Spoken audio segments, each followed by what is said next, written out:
We're back to the 80s with episode 5. I'm Tim. I'm Josh. Who's this guy? Pete. This is Pete. Pete is like the master Jedi of guitar of all of Michigan. He has superpowers. No, I say that. So I honestly, I wouldn't be the guitar player I am today. You're pretty good. I wouldn't have gotten into it without this man right here. So, and Pete has been a staple within the music community throughout the state of Michigan. And has his music school. I do. Yeah, Music Maker Studios. We'll talk about that. We'll talk about the studio. And I actually have a little tie to Pete. So back in high school, when I first got to Bishop Foley, Pete's band was playing a gig on a Friday night, and it was insane. And we're going to talk about that later. Pete graduated with my brother, and we just got done doing the 80s track. And Josh and I went first, and then Pete came in and just...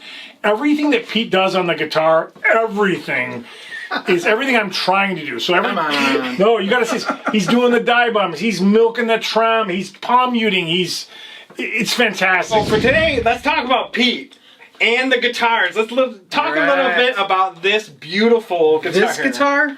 Yeah. Well, this is a Schecter. This is I've got like a lot of guitars at home, so this has kind of been my shredder as of late. I love it. I like the color, of course, and I like that you use EMG pickups. Got that purple thing. Did we just become best friends, Pete? We are. Boom. There we go. Wait, hold on. You guys are making me feel left out. I have this orange red. You guys got the royal purple. What was this guy's name again? I'm leaving. I'm out of here. This is the last episode of Josh and Tim's guitar thing. Pete and I got a new thing going on. I'm just kidding. Look, I quit. I'm retired now. you wore the R2D2 metalhead shirt, There you go. and I couldn't love you more for that. All right, I do have some coordinators. You know your audience. You know your audience.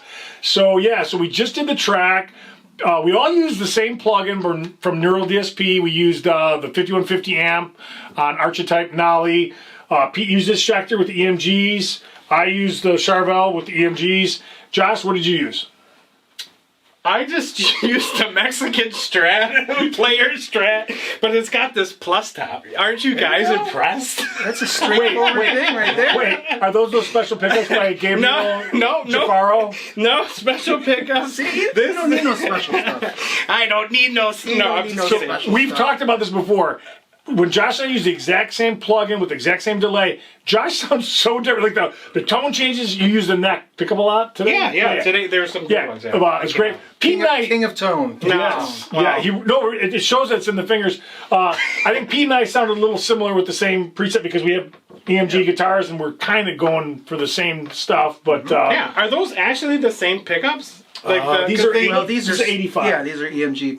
I think 85. Are they 85? I think that's what this is. cool. These are probably more current. You stayed on the bridge the whole time, right? Yeah. Yeah. That's what I did. Yeah. Well, now I feel like I need to get some EMGs. So I told you could use any guitar in here. You have to bring. I know. or maybe EMG. Send us some pickups. Oh, I know a place. Yeah, exactly. I was just there. There not too long ago, and I bought a whole bunch of humidifying stuff for my acoustic guitar because I took it to Mark Winninger. I know we talk about Mark a lot on our show, but I brought it to Mark and he's like, Josh, you need to get this thing like rehydrated immediately. So, Well, I had a fret sprout issue that I've never had on this pink Charvel this winter when it was super cold, and I learned how to hydrate this room, and I've got a gauge that tells me, and all the guitars I didn't think needed it, they all love it. Oh, yeah. So it worked out good. I have a question for Pete. Pete, give me your top 3 80s shredders. Ooh, Shredders. 80s? And it doesn't have to be, it just be your top 3. Okay, well, Eddie Van Halen, obviously. He wasn't really a shredder. No, he wasn't, but he influenced a lot of my playing. Agreed. George Lynch was amazing. We are best friends. George Lynch was just an amazing... He still is. Yeah. He's incredible now. He is. Yes. So that's 2. And then my third, if you're talking shredding, is Yngwie Malmsteen. oh yes, I never got into him. I get him now. I never got into him. I didn't get it. I didn't get it. I feel like Yngwie has made like a like a really big resurgence. Oh yeah. Like even of recent. Oh, yeah. And number one, I think like he's in great health. He's gotten health because he went through some of that. Oh, I didn't know that. And then his playing and what he's doing, like he's so true to himself, and he's just a virtuoso. So it's so awesome seeing him. So 80s shredders. That's the shredding. We're talking shredding. Go ahead. Okay. I want to know. Oh, for me? Vi, Satriani, and I would probably say, I mean, I would throw Eddie in there. Would you? It's my top. Yeah. So I'm taking Eddie out for mine because, again, I mean, everybody copied off him and did whatever. But Eddie Van Halen. I like him a little bit. You might see a little bit. But I would say George Lynch. I was a huge Dokken fan. George was just everything. He was the picture of 80s California hair band stuff, and the way he played, the tapping, whatever. Huge Paul Gilbert fan. Mr. Scary was great. The Bowman's guitar. You guys are teaching me stuff. I don't know. I don't even know who Mr. Scary Paul Gilbert is probably... That's his song. Oh, George Lynch. It's called Mr. Scary? Okay. Yeah. Oh. We're gonna cut that out because our show is gonna get canceled. Who are you, man? I don't belong here, guys. Paul Gilbert, Mr. Big, one of the most melodic players, shredders, more technical ability than anybody I know, and just they were great songs. Mr. Big, everybody knows Mr. Big is "I'm the One That Wants to Be With You" or whatever that was. Mm-hmm. Yeah, that ballad. People bought that album and got all those other songs, and and then my third would probably be, I think I'd say Vito Bratta. Vito Bratta is probably the only guitar player that took what Eddie did as far as tapping goes, because everybody did, and kind of made it his own. Very melodic, and he used those Steinbergers with the headless. Oh, yeah. Yeah, he used those, and I just thought he had such a melodic sense. The solos, you can kind of sing them back. Not just wait. There was other songs. I don't know. Do you know that guy? Mm-hmm. I got so many guys to check out now. Oh boy! So the next episode we're gonna do a '90s show. Yeah, there we go. Well, we were gonna do Stump Josh, but I think that's this episode. So I am the stump. They're like, it's not Stump Josh. It's Josh is the stump. All right, let's talk about gear from the '80s. Is there something that you had that you just loved, or is there something that you pined for and you were just too young? A lot of times we didn't have money. Pete, what do you got? In the 80s, I always used crate half stack. Loved my crate half stack. They don't make the crate. You were the guy that they were making them for. Probably. Yeah.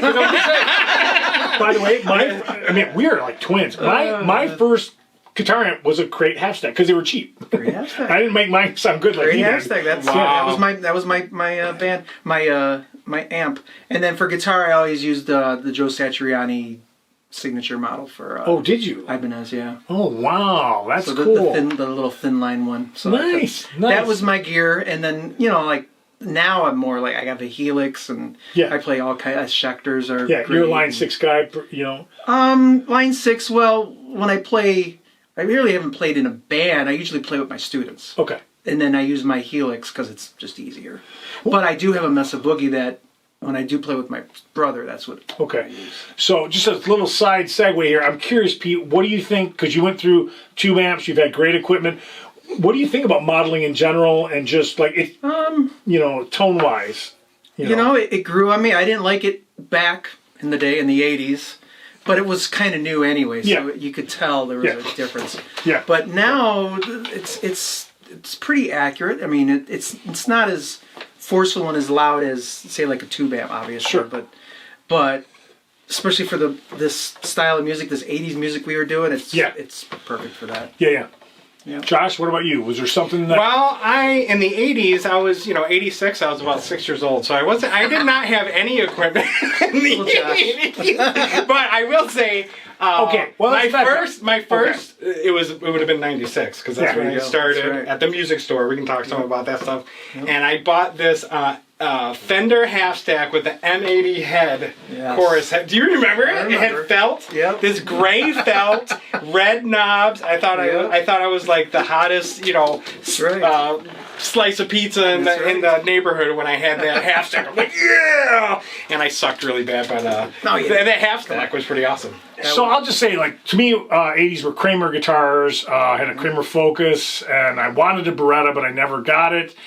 And then I wanted the 88 preamp because I saw it in every guitar player magazine. Paul Gilbert used one, Nuno used one, or at least took a picture with one. I don't know if they used it or not, but Paul Gilbert had one. Yeah. That's Lulu's here making noises. Always. Here. She's our mascot. Hey, so I got a question for you guys. Okay. Being real, true children in the 80s, not even children, you guys were like teenagers. Yeah. What was one of the top albums of the 80s that had the most influence and impact on you, your musicality, your thoughts on music? So you got it. Oh my goodness. It's easy for me. There were so many. You got yours? There you go. It was the 5150 album for me, just because of my age and everything. So I had to go back with the other stuff. But 5150 album was just, they did Live Without a Net, which was the 5150 album. That was the first concert I saw, and it changed my world. So I think I'm a little biased on that. Yeah. So if you had to take Van Halen out of it, I'd probably say a Dokken album, Tooth and Nail, something like that. Oh, cool. We're twins. So with me, 1984 for Van Halen and 5150. I play keyboard too, so 1984 was huge because I could play Van Halen on a keyboard. Oh, wow. And I would play Jump continuously. Yeah. And then, of course, 5150 with the song 5150. And all those songs on there is just Summer Nights. I would sit there and just loop it and just play all the songs over and over again. Yeah, that was when Eddie had the parachute pants on, he had the wife beater on. He kind of had a little bit of a mullet going on. He kind of cut some of that hair for the 5150. I didn't know we'd have as much of this in common as we do. This is really good. I like it. So. I'm feeling left out, guys. Let's talk about Josh. No, it's okay. That John Mayer's really kicking ass. I love John Mayer. So we're getting all the John Mayer hate. John Mayer plays a Charvel too, and he's awesome. John, don't sue us. No, he's fantastic. All right, we've talked about gear. We've talked about the track, guitars, 80s. We'll come back to some 80s stuff, but I have some questions for Pete because I'm really curious here. I know Josh's guitar story. He's heard mine. Yep. You can go watch those episodes 1, 2, 3, and 4 out now. But I'm curious, Pete, can you just give us like a little timeline of when you picked up the guitar, why you liked it so much, who made you play, a little bit of background, sure, and then we'll get into your store? Yeah. Okay. So, I started when I was 6 years old. My family, my uncles owned music stores, so it was just kind of in our blood. Family. So, I actually wanted to play saxophone, and my brother wanted to play banjo. Hey, so you could have been the guy in the Lost Boys in the beginning. They could have been. But then my mom said, no, you're going to play guitar, you're going to play drums. So that's when I started. Wait, your mom said you're going to play guitar? Oh, yeah. Your mom's so cool. Yeah, that's pretty awesome. Very cool. She's very supportive throughout all the years. I love that. So we just, playing throughout high school, and it's really all I wanted to do, and my brother. We were in bands throughout all of high school, and got close to making it. When we didn't, then I still stayed in the business, and then it was always another dream of mine to own a music store. So, well, you said your uncles owned music stores, right? Yeah. So it was kind of like you grew up in that influence. That's cool. I opened up in 1999. I didn't know that about you. That's awesome. I opened up in 1999, and my mom was working. She was my first worker. And she was so happy and proud. Because that's what she did when she was younger. She would run the books for my uncles. I gotta get her out of here. She's licking her paws. She's making grunts. It's gonna be horrible. I watch your videos. This is why we can't have nice things. All that oinking was not me. It was Lulu. Lulu. Hi, Lulu. Come back, Lulu. Come back. So I've always wondered what it would be like to play at 6 years old. I don't think I started till 12 or 13 and didn't get serious till about 14. You started late, right? Yeah, I was like 15. Again, I met Pete at another music store before he started his own, and that's he was my first guitar teacher. Yeah, so you did a good job. If this is, it was all him. No, it's all you. You got to take all the credit. Yes, it's true. That's true, man. Yeah. So that I mean that was a good extensive amount of knowledge that you. How would you say that? Like bestowed upon me, and learning again, like from all the modes, my intervals, my note. Like honestly, I think one of the biggest things that you brought to me when I was so young is like, hey, you're gonna learn every single note on the fretboard, and that's where it started. Steve Vai right there. That's right.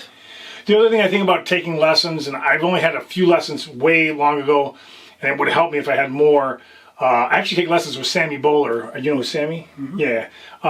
The one thing I noticed about taking lessons with Sammy now that I have some technical abilities, it's nice to sit with a player that has all the knowledge of the music theory, but is doing what you want to do. Like, Pete, you'd be a great teacher for me because you're doing all the things like, I just want to do that. You might have just picked up another. Yeah, you might. Hey, Sammy's touring with the Goo Goo Dolls now, and he can't. He's only taking every other text. He's not taking them all, and I'm texting him a lot. No, I'm just kidding. So, careful what you wish for. I might come over there. That's fine. Then we go have lunch at the Detroit Grill House. It's a teaching. You have 2 stores, right? I'm confused about. Yeah, I have 2 stores. One is where we do our sales, like guitars, drums. The loud stuff, and then at the other place, the original place, that's the one I opened in '99. It's 2 doors away from each other. So, in fact, the music, the instrument store is called 2 Doors Down. So I like it. It's 2 doors down. Yep. So the lesson studio, we've been there from '99, and we taught like just probably thousands of people. Oh, I bet. Adults, kids. So and now like with your students, and it's guitar, bass, drums, singing, all of it, right? Yep. Yeah. Everything. So like I know that you'll have shows or shows, concerts. Every 3 or 4 months we'll have a show around town, and usually a fundraiser. Okay. So we'll like in May 31st we're going to be doing one for the veterans. Is there a theme for each show? Yeah, usually we come up with themes. Like we just did an Ozzy tribute show. Oh, we should do that. That was a couple weeks ago. This one coming up is called Kings and Queens. So basically we're singing, like King of Pain by the Police, and some Metallica songs. Oh, I see. Oh, so songs like that. It's got to have King in the... or roughly, Okay. That's cool. That's a cool theme. I like that. So Pete, with the music store, share a little bit about like your passion for the store and really kind of like your vision and purpose of how you leverage the store to change people's lives. Oh, good one, right? Yeah, this guy's deep. We're going to keep him. I know. I like it. My clock's ticking. He's good. It's good. So I mean, the store is everything. I mean, I like I said, I opened it in '99. I did go away for a few years. I moved over to Wisconsin for a few years. Just had some things going on. Wait a minute. Yeah. Did you become a Packers fan and abandon the Lions? I was a Packers fan. Well, I don't want to plead the fifth.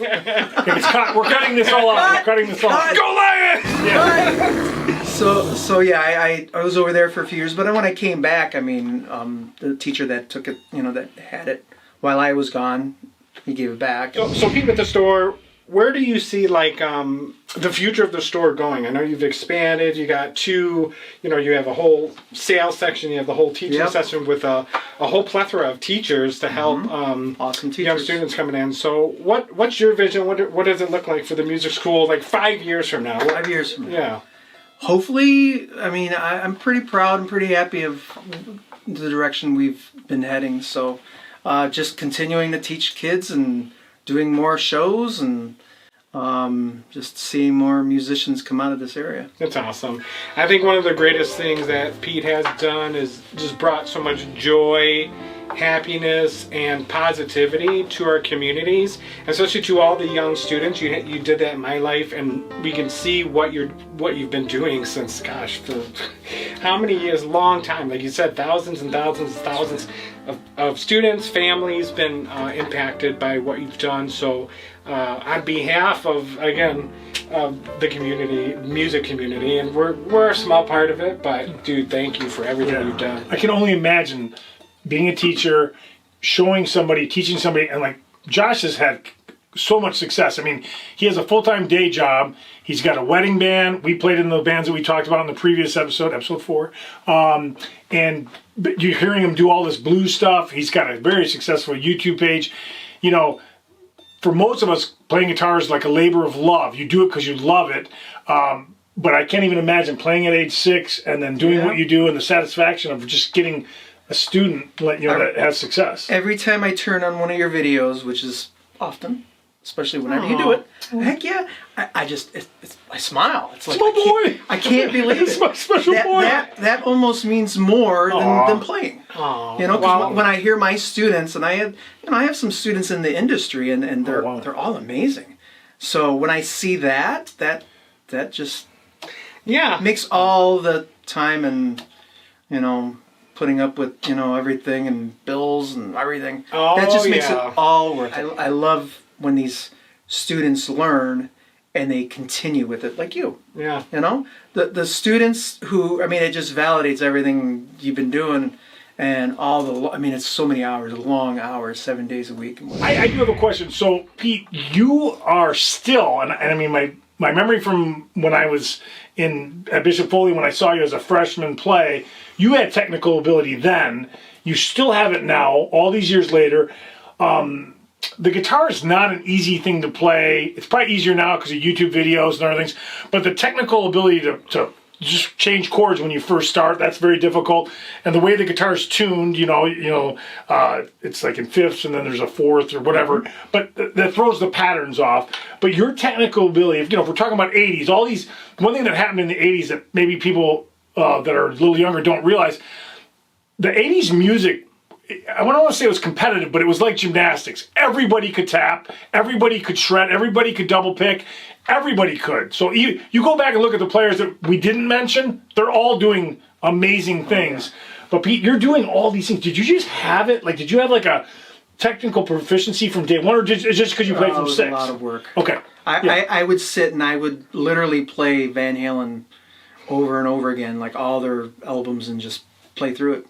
I would turn on the radio and just start playing songs, and eventually my ear caught up to my, my playing, and so that's kind of how I did it. Yeah. There's something else that happens ear training wise. So back when Pete and I were doing the same thing, you either had cassettes or maybe records, but what you had to do is you had to rewind it and listen to it. Didn't have all the, I've got a lot of these great apps that slow things down but keep it in pitch, and you can loop a section, and it's great once, they're fantastic. But we didn't have that. So it was a different time when you really had to train your ear. Oh, sure. Old school way. You know what I mean? Rewind. Yeah. Not right. Finally, I hit it. So, but that's the way we did it. Yeah, it's pretty amazing because, again, growing up in a world where there wasn't like swipe up, next, short attention span, and I think you really instilled in me, talking about like planting like a seed that grew, was being disciplined enough and focused on practicing and really making a commitment to it. I think with playing guitar, because it's a physical attribute, it's not a digitized thing. It's wood and steel and like fingers and skin falling off. Right. And, so there's no getting around. Like, if you want to get good, the best way to do that is to be disciplined, like grow your discipline in your practice schedule and practicing those things where you're unable to do it and you want to get to the edge of where you where you're kind of getting frustrated, but then you get it and then you keep kind of stepping out. Well, if I'm a testament to anything, is that effort over time gives you results, right? And it's probably an easy thing to say, but I got to give Josh some major props. So we've done some blues backing tracks, and it was painful for me because he is such a natural. That's not where I never really kind of played in the blues. Well, we can revisit it, right? Yeah. Well, maybe Pete can come, after you start taking some more lessons with Pete. I'm going ahead. You take distortion away and you slow it down to a 12-bar blues, and I'll go, no. But, I love how your sense of musicality and style come through on, and I'm not saying, I know you played a lot of 80s stuff, I know you learn covers, but one thing that always impresses me about you is these are the tracks that I feel right at home at. This is just, I love all the stuff that we did here. You can still sound like you using the same plugin that I'm using, and you can use a neck pick. I can't even imagine using a neck pickup on this track to shred and do what we did. But yeah, you hold your own. You're such a good musician, man. Really. Yeah. In the arms of the angels. No, I think it's attributed to Pete. You instilled that love and joy for playing guitar, and I've never let go of it. Actually, it's got me through a lot in life, that's for sure. That's right. Yeah. It's just every day. You got to every day you don't play great. There's days when I'm it's fighting the instrument, and there's days I'll come down here and I'm like, where was that when Josh was here? You know what I mean? So I totally agree with that. With so many young players or new players coming to the store, what do you find as you still are teaching guitar, what are those things is there anything that's new that's coming up, like new challenges, or what's your philosophy on approach for new people coming and wanting to learn and grow on the instrument? Yeah. Most important thing is they got to have fun. You gotta. If you don't, I have a lot of younger kids who don't really even listen to music. Oh. So that's when you give them a list and say, I go home and listen to this guy and this guy, this person here, she's really good or he's really good, and they go home and then within weeks they'll come back and they'll be like, I want to learn Van Halen. So they're like, Pete, I love Mr. Scary. Everybody, I want to play Mr. Scary on the saxophone. Right, that's right. So yeah, I mean, it's basically the same as it was back in the day, but there's more things and more avenues now where kids can learn from. Yeah, over time, because it's an interesting topic with how much social media there is and digital interaction with younger generation. Have you seen any differences or challenges with people like really focusing and being able to be disciplined within a practice schedule? Has that changed at all, or do you feel like it's the same? Like attention span, I guess. Yeah, no, I mean, it not really. I mean, a lot of the social media, they might play like one, because a lot of social media is like maybe a 10-second clip. So they might play little parts of songs. And I, teaching you, I like to just do the whole song. Yep. We'll talk about the solos, we'll talk about the rhythm, a little bit of that, where they're like, well, I just want to learn this one part and it's usually a TikTok thing or something, or YouTube. It's somebody going, yeah, so it's somebody that never played it. dunking it in water and making all these rhythms. Yeah. But they understand, and they start to grasp it, and then they'll start to play the whole song, and more questions will come up. Well, why did he do this, or why did he do that? So kids are smart. Yeah, they pick up. All right, I got one more question for you guys. So, favorite live 80s band. Now, you didn't have to see them in the 80s. But, a lot of the Def Leppard's still going now. They just did a residency in Las Vegas. I consider that kind of an 80s band. So, and I know, Josh, you're not from the 80s, but what band have you seen? What band have you seen? Pete, when did Guns N' Roses start? Late 80s. Late 80s. Guns N' Roses for me. We're gonna give you that. We're gonna go to you last. Yes. You have all this time to think. So, what bands or guitar players or concerts were really memorable for a different reason? Does anything stand out? It's very redundant, but Van Halen. I would always see Van Halen when they came into town. Can't stand them. Yeah, right. I could tell. So and there was another band that I absolutely loved and great guitar work, Straper. Oh yeah, those guys, rock band. Yeah. I used to just love those guys. My mom, she bought me an album on Christmas one time, and that was who do you know who the guitar player was? Oz Fox. The name? Oz Fox? Oz Fox, and then Michael Sweet. Michael, yeah. So that a lot of times they would dual. Yeah. Was King's X playing back in the day? Oh yeah. Yeah. I saw King's X at NAMM about 8 years ago. They're still rocking. Oh, they sound amazing. Yeah. 3-part harmonies, only 3 guys in the band. Nice. Yeah, I'm trying to think if one stands out. I saw Mr. Big at the Ritz, and that was an experience. I love that. I saw big concerts. I saw Bon Jovi. Obviously, Van Halen was one of my favorite. Saw Def Leppard in the Round. That was great. Queensryche opened up. That was incredible. I saw Joe Satriani on the, I think it was the Surfing with the Alien tour, but I don't know if I guess that's 80s, whatever. This was 90s. This is a stretch, but I saw Living Colour before they were huge.